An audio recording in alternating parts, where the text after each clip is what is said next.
ओम नमः शिवाय गुरुदेव। मैंने अभी 2 दिन पहले टूटता तारा देखा तो सोचा गुरुजी से पूछूंगा। मुझे जैसे ही जवाब चाहिए होता है गुरुदेव, वैसे ही आपकी वीडियो आ जाती है मेरे सामने।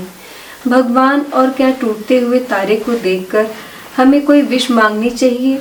ऐसा बड़े बुजुर्ग कहते थे कि जब टूटता तारा देखो तो कोई विश मांगो तो पूरी हो जाती है। कृपया मार्गदर्शन करें गुरुदेव, क्या यह सत्य है? एक बात और सोचिए कि ये जो हमने ये एक संगत बनाई है, ये संगत अप्रोप्रिएशन के लिए है, ये अप्रोप्रिएट ढंग से काम करने के लिए है।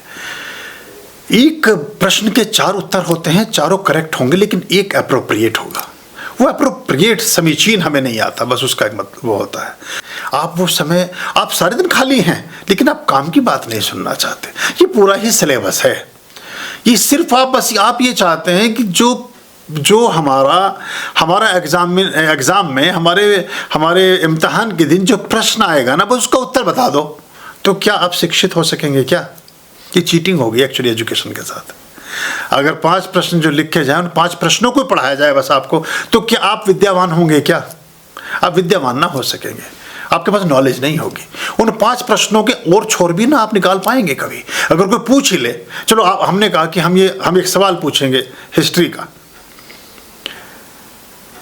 है ना, एक सवाल पूछेंगे हिस्ट्री का कि हुमायूं किसका बेटा था।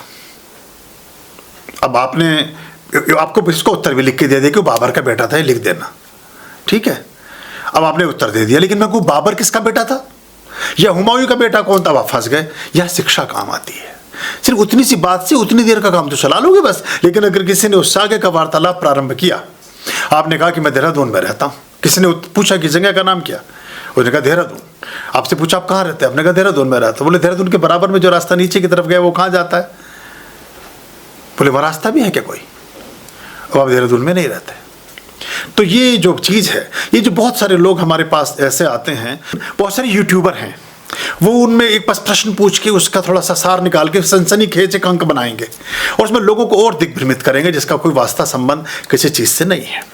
तो सारी चीज़ों को धीरे धीरे सुने, समझें, उसी से आपका जीवन नई दिशा में और सब सही स्थिति में जाएगा।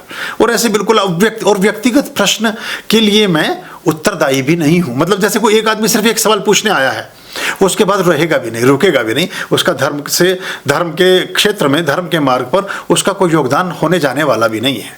वो अपॉर्चुनिस्ट मानता हूँ उसको, मैं अवसरवादी मानता हूँ।